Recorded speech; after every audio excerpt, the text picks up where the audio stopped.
Será que de alguma forma nós também, na infância, na adolescência, na juventude, mas mais na infância, será que de alguma forma os nossos pais disseram assim: não, você não consegue, você não pode? E como naquele vídeo ali da brincadeira, da escada, que o menino pegou um trauma e não subia a escada. Ele não subiu a escada do shopping center, da escada rolante, ele não subia a escada da ginástica, da piscina, ele todo arrumadão, todo bonito, esperando o avião, tinha que subir uma escada.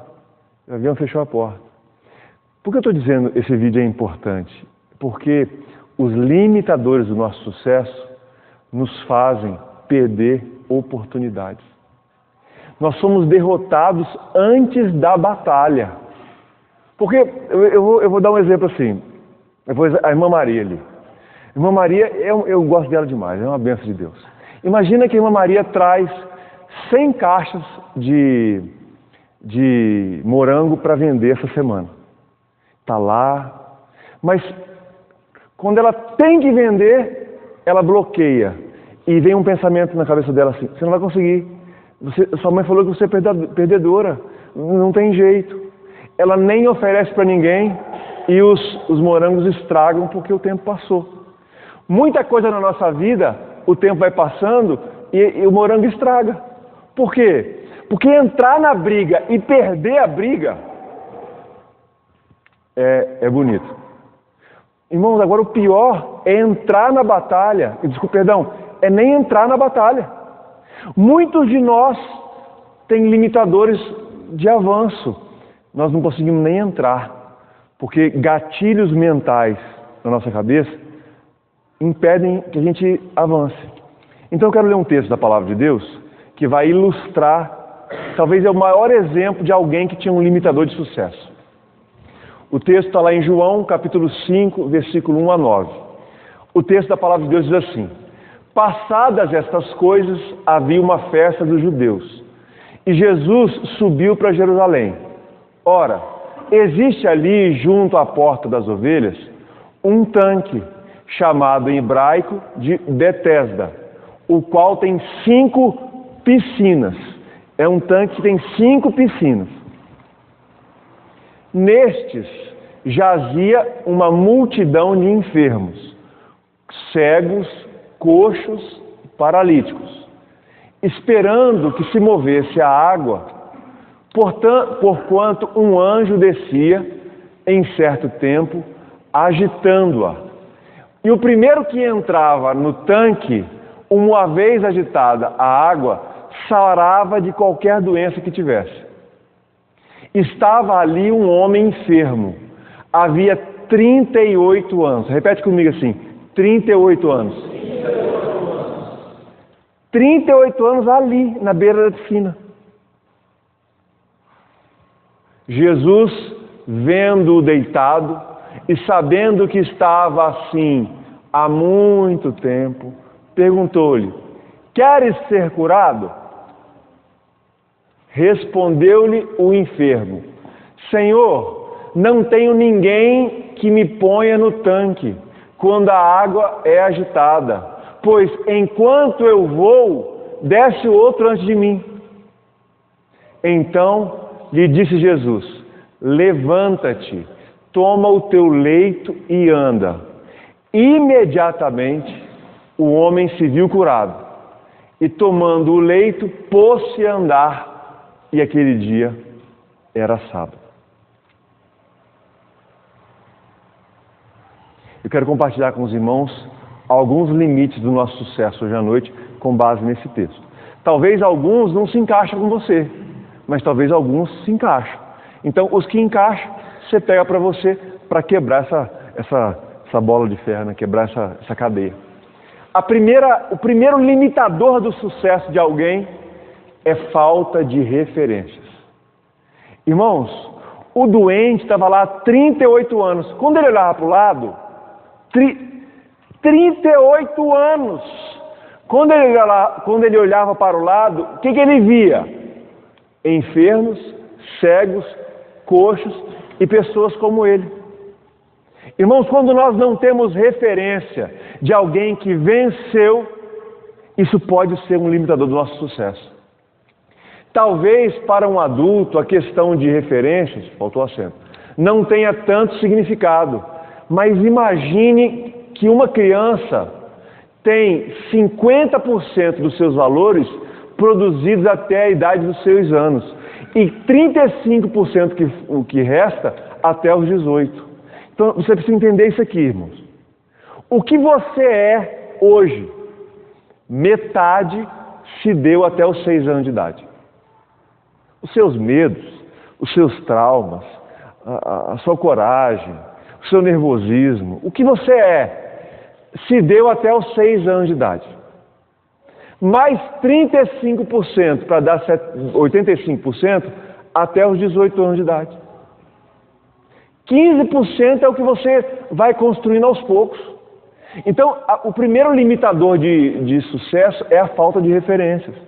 Se o seu pai foi uma pessoa limitada, e você viu ele sendo limitado, há uma grande chance de você ser limitado. Se a sua mãe foi limitada, se até os 6 anos de idade te trataram mal, metade da briga está perdida. Até os 18, 85% é problema. Então, muitas vezes, nós somos limitados pela falta de referência. Crescer em um ambiente que não tem referência gera nas nossas mentes uma condição de valores que nunca nos levarão a uma consciência de que podemos realizar e ser mais do que aquilo que fazemos e somos. Quando não temos um referencial, torna-se difícil vencer na vida. Aí eu quero fazer uma pergunta. Até os 6 anos de idade e até os 18 anos de idade, como foram os seus referenciais?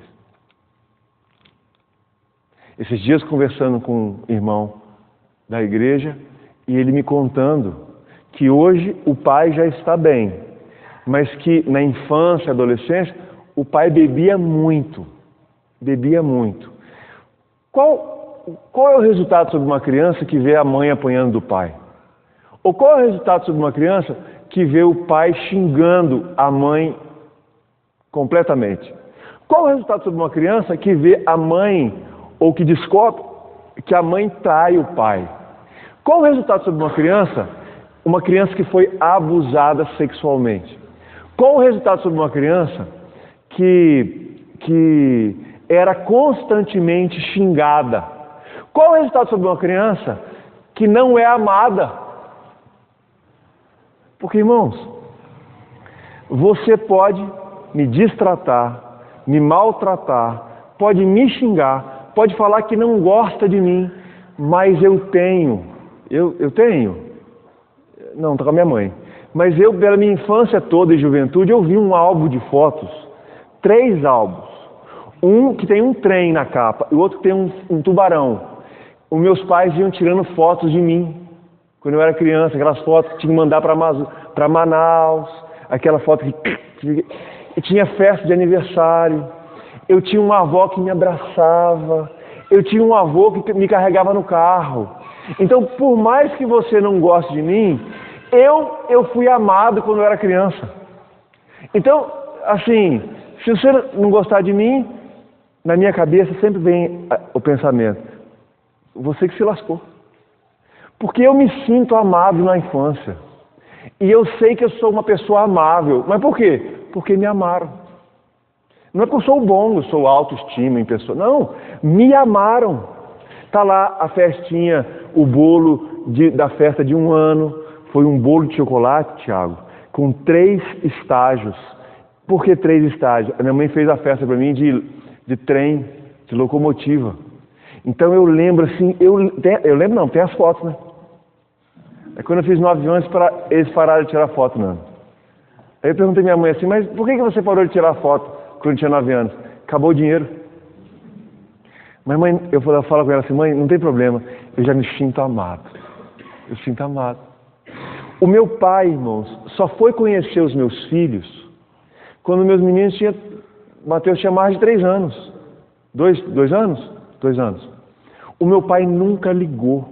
O meu pai, depois que se separou da minha mãe, ele separou da minha mãe e separou da gente também. Ele largou a gente. Eu tinha 18 anos, meu pai, eles se separaram. Eu me casei e a gente teve filhos e o meu pai nos abandonou. Irmãos, quando meus meninos tinham 2 anos, o Mateus, a Esther com 3 ou 4, eu pensei assim, tá errado. O meu pai tem netos e ele só tem 2 filhos e minha irmã não deu neto, só tem ele. Eu não posso privar o meu pai de conhecer os netos. Eu saí de Belo Horizonte, peguei um carro. Nando, eu fui no meu Opala 73, que eu ainda achava mais legal ainda.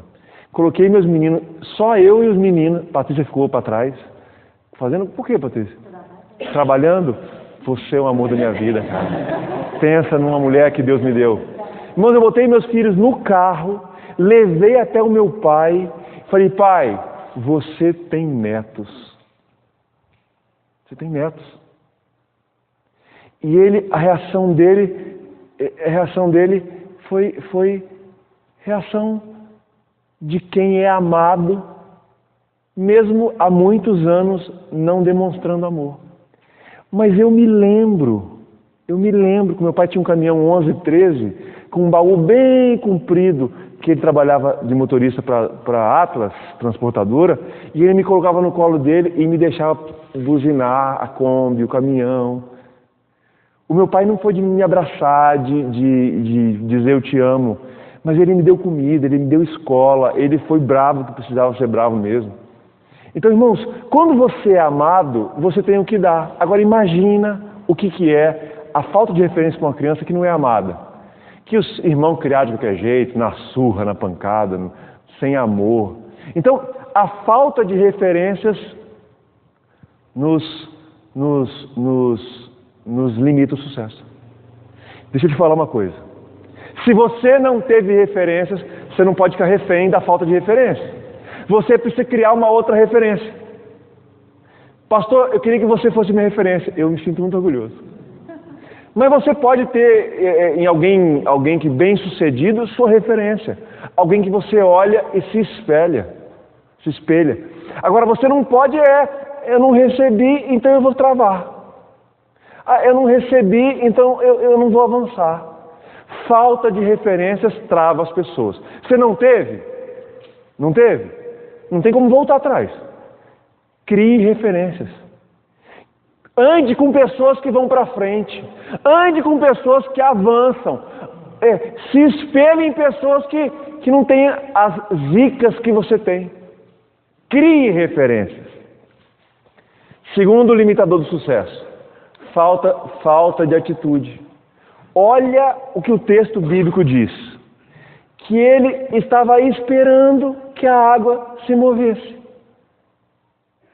Irmãos, quando você for a Israel, eu posso ouvir um amém? Amém. Muito bem. Eu queria tanto em Israel, mas eu nem tenho passaporte. Ué, falta de atitude. Você tem passaporte, Moemis? E se eu chegar para você amanhã e falar assim, Moemis, Deus resolveu te abençoar com uma viagem para Israel, ou para os Estados Unidos, ou para a Europa, ou para a China, ou para onde você quiser. Aí você fala assim, eu não tenho passaporte. Irmãos, falta de atitude. Olha esse homem. Ele estava esperando a água se mover. Quando você for a Jerusalém, você vai descobrir que o monumento maior de Jerusalém é o templo. O templo de Jerusalém, no alto do Monte Sião. É onde Deus habita.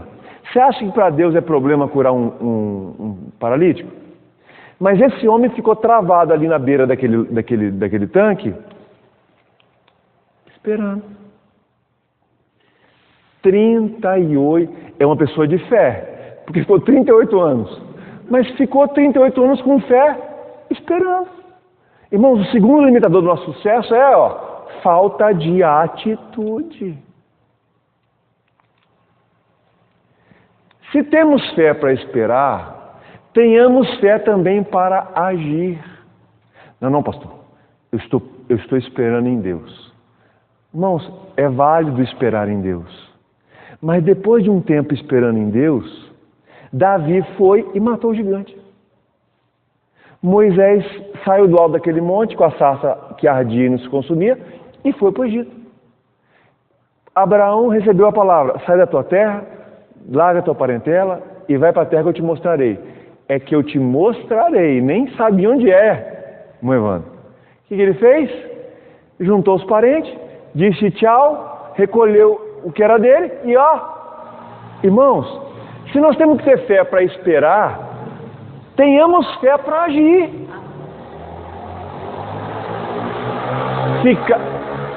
Ficar esperando algo acontecer é a maior armadilha da vida.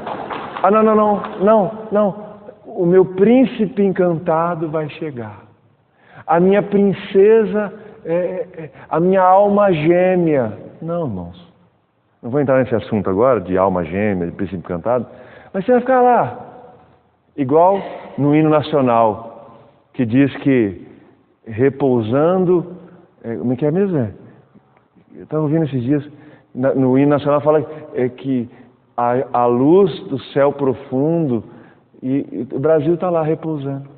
Irmãos, presta atenção, não somos daqueles que esperam, mas dos que realizam. Você vai ficar esperando até quando? Tomar uma atitude. Estou falando sério. Tem que tomar uma atitude. Esperar não combina com realizar. Eu não estou dizendo que você tem que sair louco, doido, fazendo o que você quiser na marra. Busque direção de Deus e se movimente. Terceiro, falta de ousadia para quebrar, está errado aqui, quebrar paradigmas. Olha o que o paralítico estava fazendo. Ele falava assim, vai vir um anjo, e se esse anjo viesse uma vez por ano só? Esse anjo vai descer, vai balançar essa água, o primeiro que entrar vai ser curado. Eu fico pensando às vezes, irmãos, que muitas vezes nós achamos que Deus só age de uma certa forma. Esse paralítico botou a cabeça dele que o único jeito dele ser curado era o quê? A água, o anjo descer e a água mexer. Irmãos, muitas vezes o que trava a nossa cabeça são paradigmas, que são ideias fixas que estão aí dentro. Existem pessoas que só ousam se forem pressionadas pelas circunstâncias. Deixa eu te contar uma coisa aqui. As finanças da igreja deram uma abalada. Pastor, mas se essa obra é de Deus, não vai faltar. Eu acredito, não vai faltar mesmo não. Não vai faltar porque nós também temos que agir. Então vocês vão ver, eu vou viajar semana que vem para São Paulo, quando eu voltar, vocês vão ver. Eu estou descobrindo o nome, vou fazer uma enquete aqui. No domingo de manhã nós vamos montar um serviço de assar carne aqui, um negócio. Pastor, mas pastor assa carne? Assa. Pastor se move. Pastor, eu sei que a irmã Maria José não gosta, mas pastor faz bingo. Pastor, eu não sei, irmãos, faz o que for. O que for, rifa, perdão, Maria José, não é bingo não, rifa. Faz o que for, é modo de dizer. Mas o que for necessário, licitamente, para que a igreja não passe necessidade, irmãos, tem gente que só move quando o seguro-desemprego acaba. Não, estou bem. O seguro-desemprego está entrando. Tem quantas parcelas? 8. Ei, rapaz. 1, 2, 3. Como é que você está? Estou bem demais. 4, 5, 6, 7, 8. Acabou. Agora a circunstância vai te empurrar. Irmãos, nós temos que entender isso aqui. Tem umas coisas na cabeça da gente que trava. Então nós precisamos andar.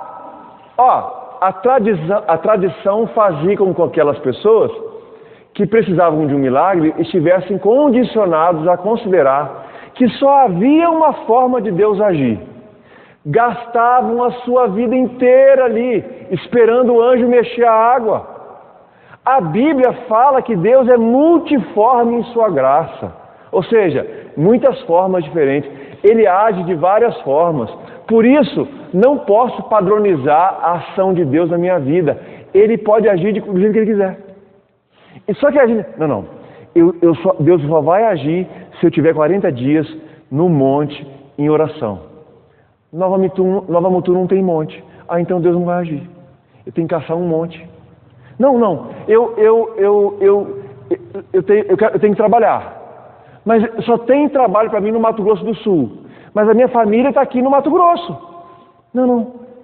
Deus só vai me abençoar se eu for no Mato Grosso do Sul. Por que você não busca de Deus um trabalho para a sua família? Paradigmas. Não. Só lá que me ofereceram emprego. Você procurou em outro lugar? Você distribuiu o seu currículo? Ideias fixas. Não, eu não sei fazer nada. Você já reparou que tem alguns empregos que eles não pedem experiência? Se aventure. Faça um curso. Deus pode agir de várias formas. E o mais interessante é que Deus pode mudar algo para melhor na sua vida. Se você quebrar uma... Gente, 38 anos na beira de uma piscina. Chuva, sol, entra ano, sai ano, as pessoas ficaram velhas. Ele lá, esperando Deus, o anjo. Quarto limitador. Adaptação à situação. 38 anos, irmãos. Deixa eu falar para você um negócio aqui. Quando a gente sofre, a gente aprende a conviver com o sofrimento. Ele ficou lá, eu não sei, ele desenvolveu uma logística, porque ele não estava no chão cru. Ele desenvolveu uma logística para ele ficar ali 38 anos. Então, Leandro, a gente se adapta a coisa ruim. Eu estava contando para a Patrícia, lembrando para a Patrícia ontem, ou anteontem, que eu morei nem sei o que é aquilo lá que eu morei, mas eu morei num lugar em Belo Horizonte que na laje pré-moldada, numa viga, aquela viga minava a água. Então eu colocava uns baldes no caminho da água. Eu ia colocando uns baldes no caminho da água. E era o quarto todo. Só que a água pingava no balde e respingava e molhava tudo. Eu peguei uns panos de chão e coloquei em cima do balde para a goteira amortecer e ela não fazer barulho quando a água pingasse. Então, e de lado assim, de lado. A água caía de lado, no outro dia eu tirava a água e ficou lá, Teve um dia, irmãos, uma semana que choveu tanto, eu tive que viajar. Quando eu voltei tinha um lodo, o pano nem saía direito, estava aquele trem assim. Irmãos, nós nos adaptamos ao sofrimento. Eu não fui bobo nem nada, sabia que era temporário, casei com a Patrícia, fui morar num apartamento novinho. Foi bom demais, foi benção. Foi demais, uma cama king size ainda, gigantesca. Meu Deus do céu, tinha uma goteira. Você vê, né, Patrícia? Nós nunca moramos com casa com goteira, né? Nunca teve goteira nas nossas casas. É benção demais. Você está adaptado aos sofrimentos da vida? Porque às vezes você está 38 anos, está esperando a água mexer que eu vou cair lá. E você já fez todo um sistema perto de você para você sobreviver ao sofrimento. Mas mais do que sobreviver ao sofrimento, não é melhor acabar com o sofrimento? O tempo tem o poder de nos levar a um estado de adaptação. É muito tempo sem fazer nada, a não ser esperar 38 anos. Temos que saber esperar, em alguns casos, mas não podemos nos acostumar a esperar, pois a maioria das coisas acontecem quando fazemos algo. Fazemos algo.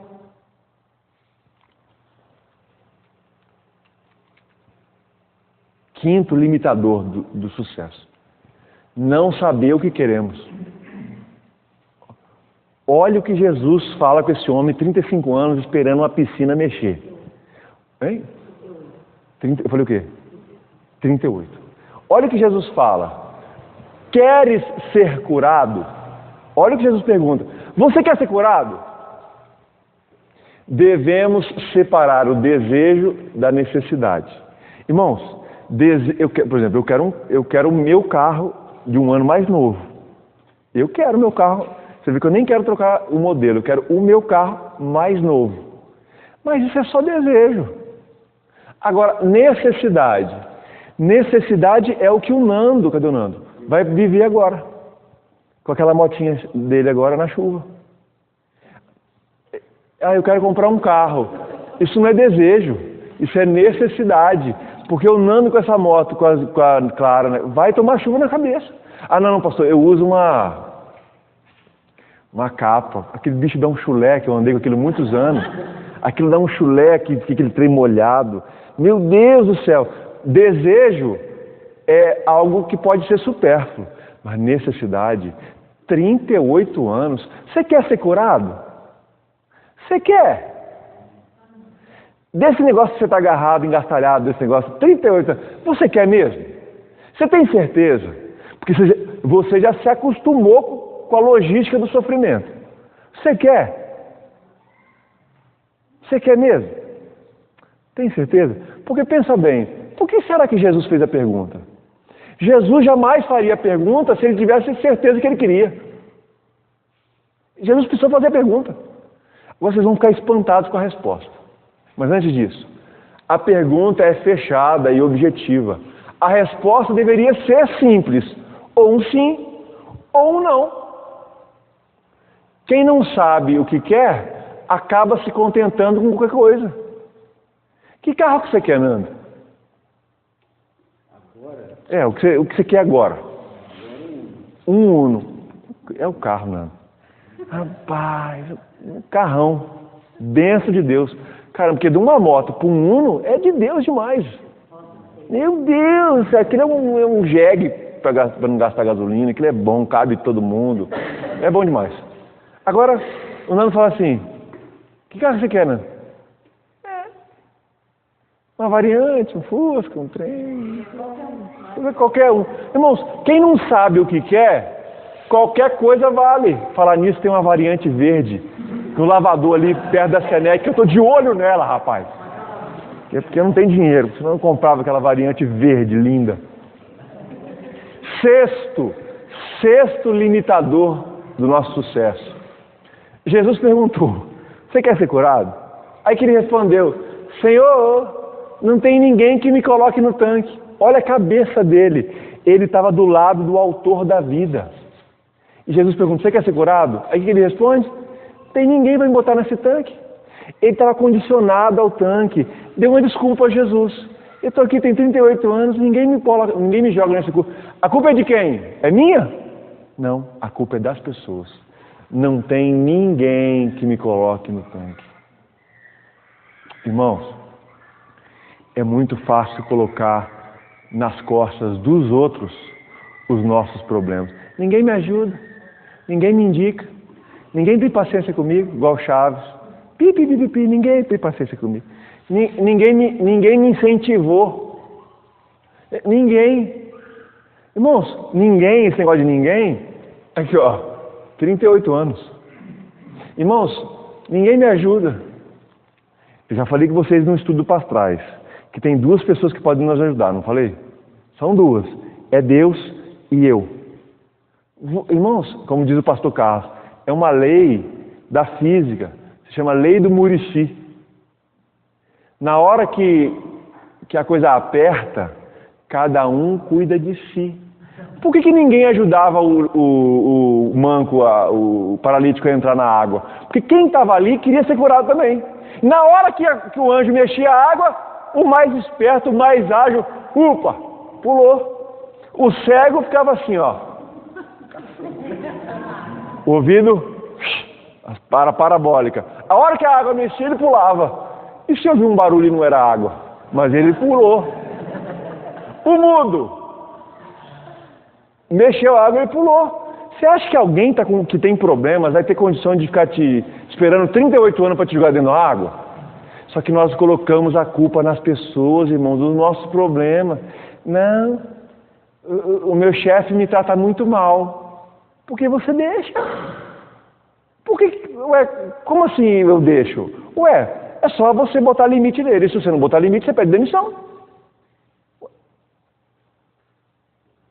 Nós não estamos numa fase que está muito fácil arrumar emprego.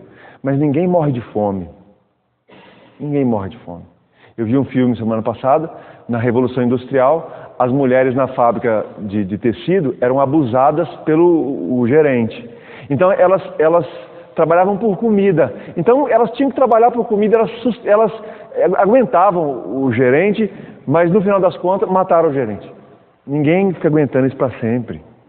Irmãos, sabe, você pode dar desculpa para os outros, você pode dar desculpa para você mesmo, mas a verdade é que desculpas não vão adiantar nada, porque desculpa não vai fazer você pular na água.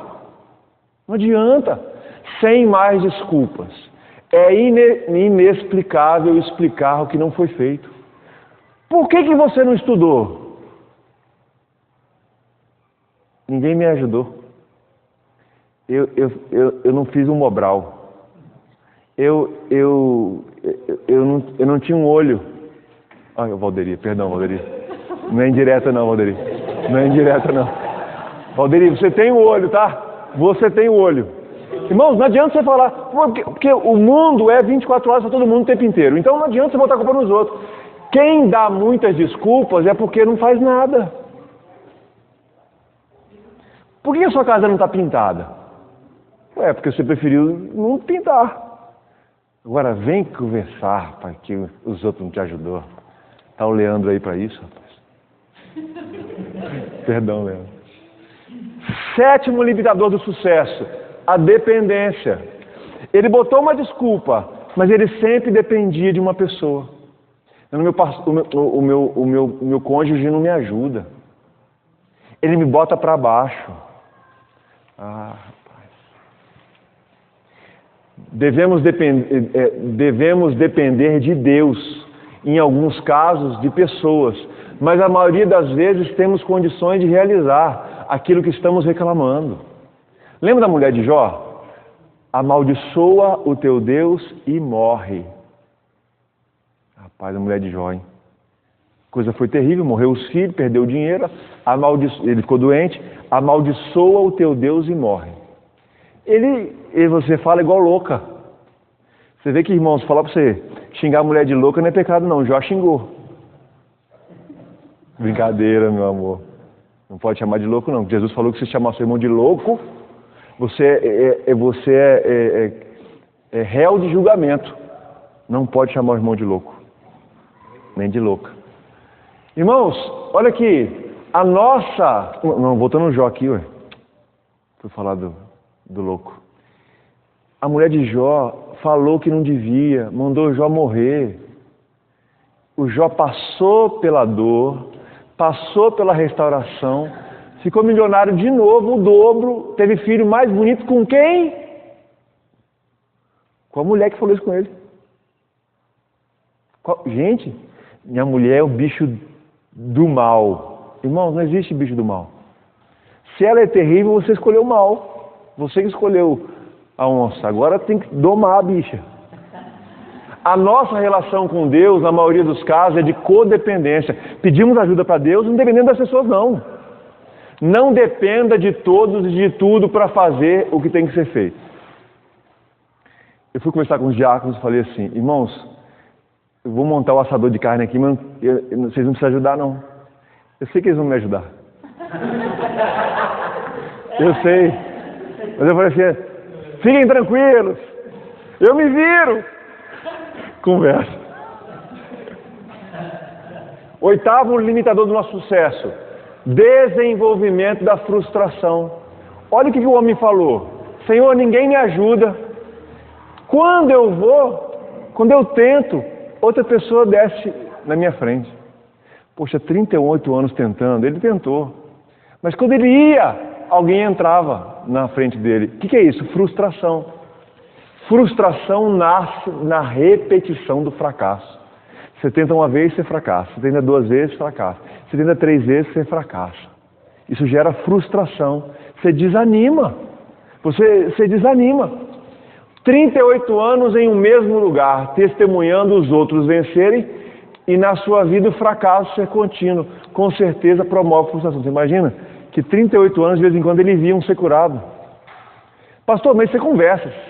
Se ele não tivesse visto ser curado, ele não tinha ficado lá, irmãos, 38 anos. Porque ele tinha esperança, porque o outro... Agora imagina, a água mexeu, aquela correria, porque não entrava um só, entrava um monte, todo mundo molhado.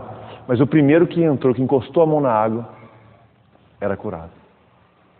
Frustração, de acordo com o dicionário, estado de um indivíduo quando impedido por outrem ou por si mesmo de atingir a satisfação de uma exigência pulsional, uma exigência do indivíduo.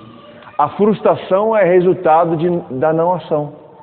Tentou, não conseguiu. Tentou, não conseguiu. Tentou, não conseguiu. Tentou, não conseguiu. Agora eu pergunto para você: quem disse que você não vai conseguir para sempre? Porque o paralítico fala: sempre vai alguém antes de mim. 9, falta da ciência da responsabilidade própria. Jesus olha para ele, pergunta se ele quer ser curado. Ele dá uma resposta totalmente evasiva. Ninguém me joga na água, é culpa dos outros, sempre alguém é curado, eu não sou. Aí Jesus fala assim: levanta-te, toma o teu leito e anda. São só ações para o indivíduo. Só que uma das coisas que nos atrapalha é que a gente esquece que nós que somos os responsáveis pelos nossos problemas. Ué. Jesus não falou assim: alguém vai te ajudar. Jesus fala: levanta-te, toma o teu leito. Agora é incrível, o homem ficou 38 anos deitado, é paralítico. Ele estava todo atrofiado, está cheio de ferida, fedendo. E Jesus curou ele de tal forma que ele era capaz de carregar a cama. Será que Deus é bom, rapaz? Nós somos os responsáveis. Ah, não, pastor, eu nunca tive uma chance. Cria a chance. Você acha que a vida fica falando assim: vem que vai ser fácil? A vida não faz isso, irmão.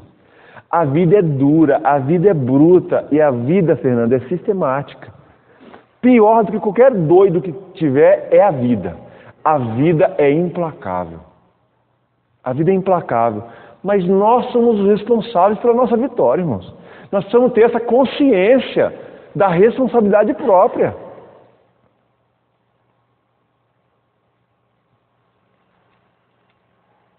Jesus não ajudou o homem a se levantar. Malvado Jesus, né? Poxa, o homem está lá há 38 anos, Jesus, nem quero te ajudar. Jesus, de longe, levanta-te, toma o teu leito e anda. Irmãos, a palavra de milagre veio de Jesus, mas a atitude veio do homem. Nós somos responsáveis. Nós somos responsáveis. Jesus não ajudou o homem a se levantar. Ao contrário, ele mandou fazer. Temos que ter a consciência de que podemos, e a responsabilidade é nossa. Para quem tem filhos pequenos, um dia você tem que começar a dar serviço para ele. Porque como é que no futuro esse rapaz e essa moça vão saber se gerir? Ah, não, mas ele não vai conseguir. É claro, se você nunca deixar ele tentar, ele vai quebrar os pratos. Mas, irmãos, é melhor uns pratos quebrados no início, para depois você conseguir um ajudante. Você tem que responsabilizar as crianças. Porque, irmão, se não foi assim com você? Eu te contei a história do passarinho?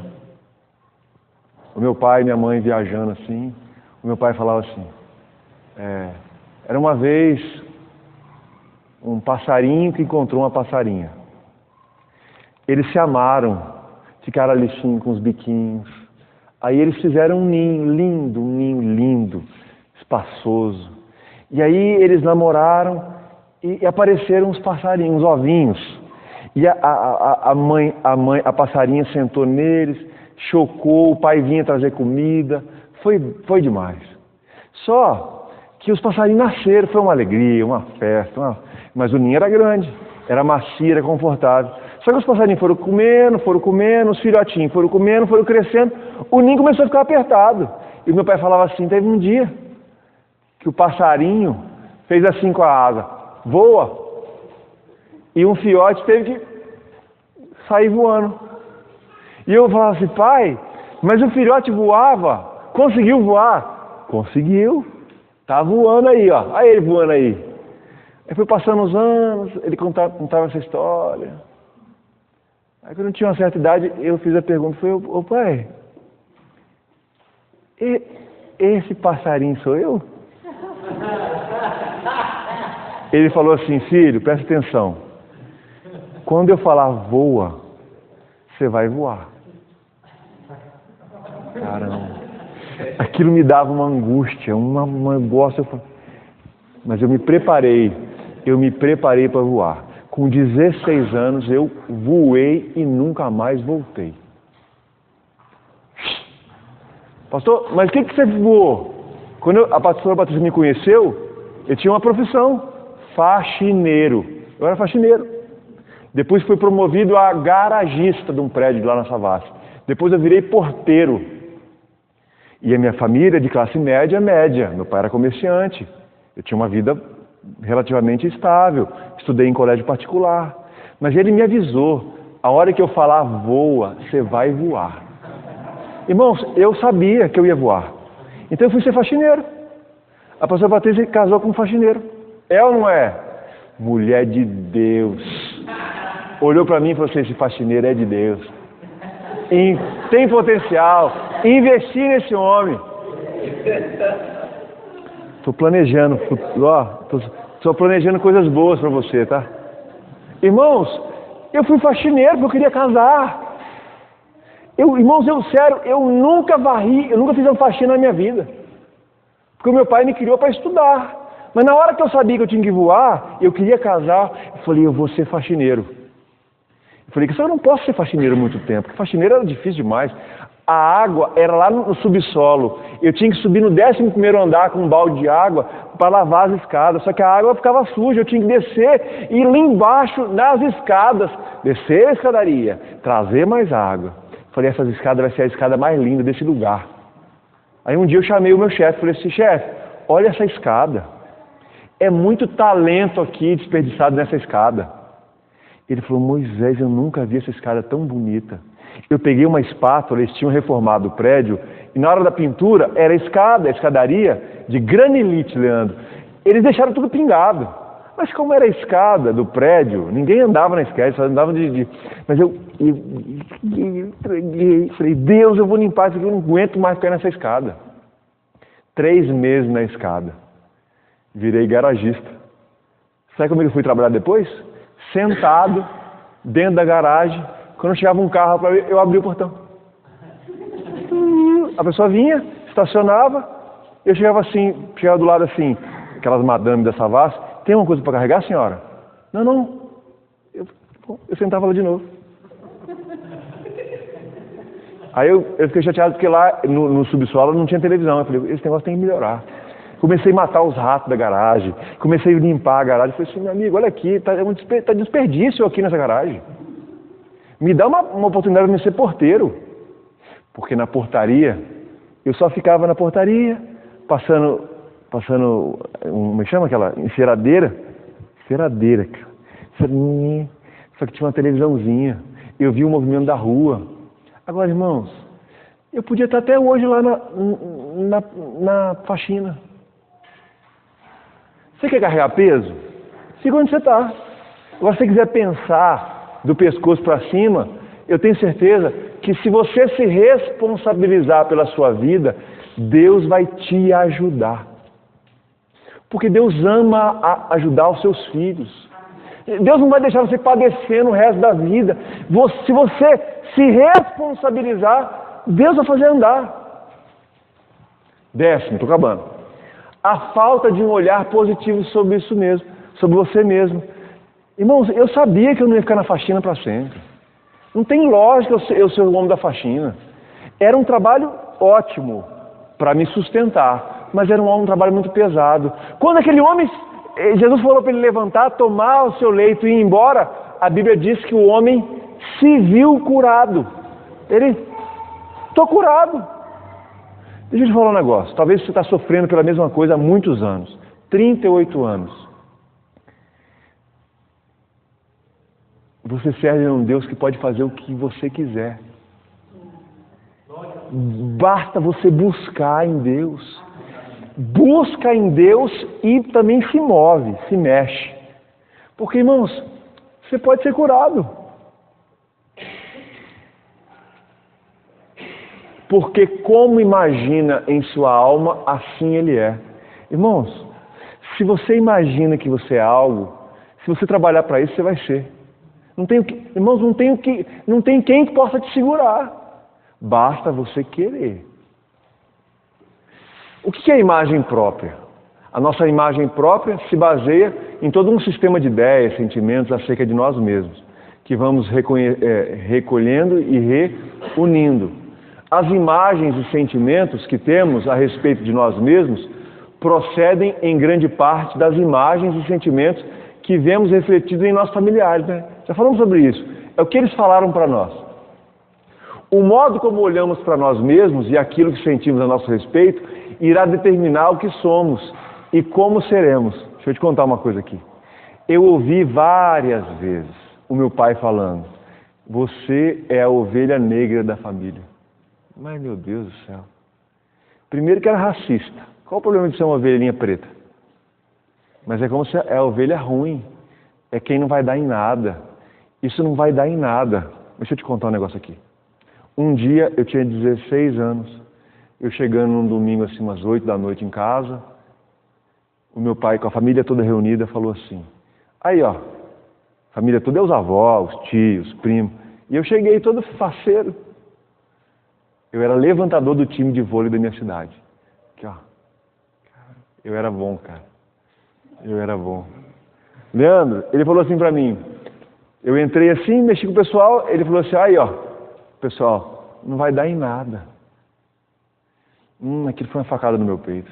Ele falou na frente de todo mundo, na minha frente: não vai dar em nada. Eu parei olhando pra ele assim. Aí foi o Espírito Santo de Deus na vida dele. Meu pai falou assim: meu filho, se você passar no vestibular, eu sou capaz de te dar uma moto. Ai, Nando. Nando do céu. Eu fui lá dentro, peguei uma folha em branco, escrevi contrato, escrevi eu, Gilson, Gabriel, assim assado, disse no dia tal, que meu filho não ia dar em nada e que se ele passasse no vestibular, eu vou ganhar uma moto. Meus parentes estavam tudo lá. Eu tinha 16 anos. Eu falei: pai, o senhor é um homem de palavra? Eu sou. Eu falei: então assina o contrato. Assina o contrato. Aí o povo assim, cara, meu pai é grande, forte, bravo, nervoso. Ele falou assim: eu não preciso assinar nada, eu tenho palavra. Vocês estão ouvindo, gente, que ele tem palavra? Presta atenção. Gente, diante de Deus, eu passei 4 meses enclausurado dentro de casa. Eu e os livros. Caramba! As meninas ligavam, eu não queria saber. Tinha jogo de vôlei, eu também não queria saber. Eu só queria saber de ir para a escola e... Eu estava no 3º ano científico. Escola e livro, escola e livro, escola e livro. Eu fiz 2 vestibulares, um em Juiz de Fora e outro em Niterói. Mas Juiz de Fora eu não queria, porque era muito perto da minha casa. Eu queria morar no Rio de Janeiro. Quando eu fiz o vestibular de Niterói para bioquímica, farmácia bioquímica, não deu outro. Na segunda fase ele me levou, Nando. Eu falei: pai, você vai me levar para a prova? Porque na primeira fase ele nem quis me levar, me largou no mundo. Me largou no mundo, cara. Me deu R$100 e falou: vaza. Peguei um ônibus, arrumei onde dormir no Rio de Janeiro. Menino de 16 anos, eu fui sozinho. Minha mãe doida, mas eu fui. Eu falei: eu vou atrás dessa moto.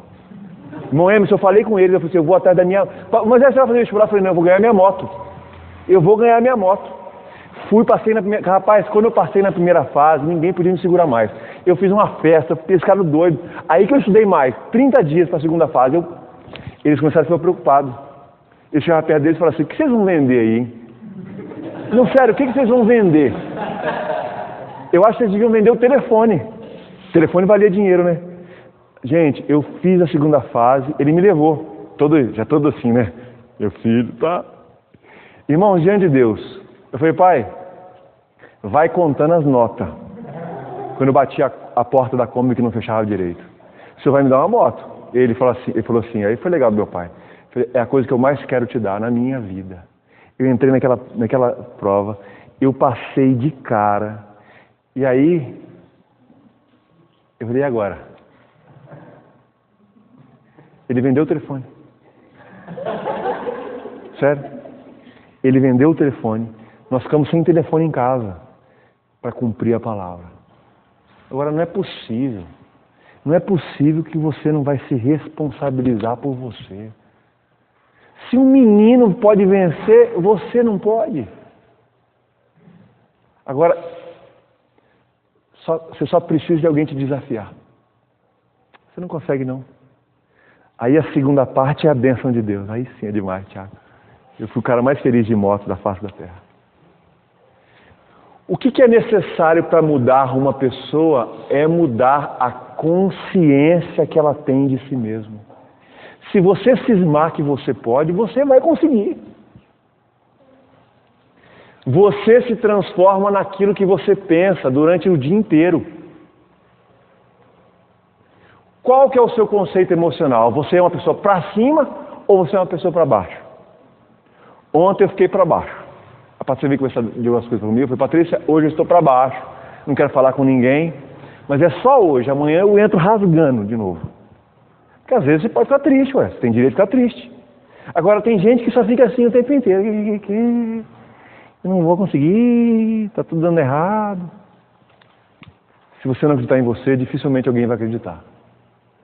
Existem pessoas que se olham, o processo de mudança começa de dentro para fora. Ele viu que estava curado, ele que viu. É um olhar interior que descobriu o potencial. Eu estou curado. Depois ele tomou o leito, ele decidiu carregar o leito dele. Depois ele conseguiu andar, entrou em movimento. O fator da tradição era sábado. Bem no dia do sábado, que não pode ninguém trabalhar, Jesus curou ele. Às vezes tem umas tradições na nossa cabeça que fazem a gente não se mover, a gente não se mover, não fazem a gente não se mexer. Não, a minha família inteira é assim. Eu sou assim, eu nasci assim, vou ficar assim. Não tem jeito não, eu moro no interior do Brasil, no interior do Mato Grosso. A tradição pode ser algo limitador na vida das pessoas. Eu gostei demais do Jesse Clay. Jesse Clay foi em São Paulo esses dias e ele falou assim, eu sei porque esse povo aqui no Mato Grosso fica rico. Eu falei, o que, Jesse Clay? Eu fui lá na 25 de março. Eu fui na 25 de março, ele foi fazer uma viagem, foi lá no Mercado Central, comeu, Patrícia, o pastel de bacalhau. Meu Deus! Nadando no azeite. Foi na 25 e viu que aqui o que é vendido por 10 lá custa 2.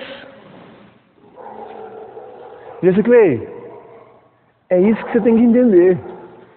É possível. Tem um lugar que custa 2. Não, mas da minha família todo mundo trabalha com motosserra. Eu não posso ser um comerciante. Tradição. Não devemos desprezar a tradição. E o que podemos é torná-la um mecanismo que... O que não podemos é tornar a tradição um mecanismo que nos limita a fazer aquilo que Deus deseja. E por último, talvez o pior dessa história, ele foi curado por Jesus, e olha o que a Bíblia diz, em nenhum momento ele perguntou quem que era Jesus. Ele nem sabia que era Jesus que curou ele. Jesus mandou ele levantar, tomar o leito e ir embora. Ele tomou o leito, levantou, foi embora e não perguntou quem era que estava curando ele. Muitas vezes, irmãos, o que nos trava de ter sucesso é que nós não credibilizamos Jesus na nossa vida. A hora que você está derrotado, você fala que é você. A hora que você vence, você fala que é você. Não, eu sou bom, eu consigo. Você não dá crédito para Jesus. Você não dá crédito para Jesus? Você não honra a Deus? Você não dizima? Você não glorifica a Deus com sua vida? Não tem jeito, irmão, de você ter sucesso. Sem credibilização não haverá realização. Quando não nos interessamos pela pessoa, sinalizamos que valorizamos mais o que ela pode nos dar do que é o que ela é. Jesus é muito, muito, muito mais importante do que aquilo que Ele pode fazer por nós. Jesus é muito mais importante do que aquilo que Ele pode fazer por nós.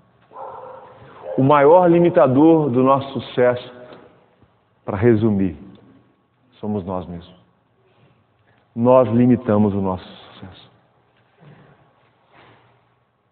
Faça. Inspire-se. Mude. Você tem uma vantagem. Se isso aqui está certo, o maior limitador somos nós mesmos, você é capaz de mudar, porque é você mesmo. Amém, meus irmãos?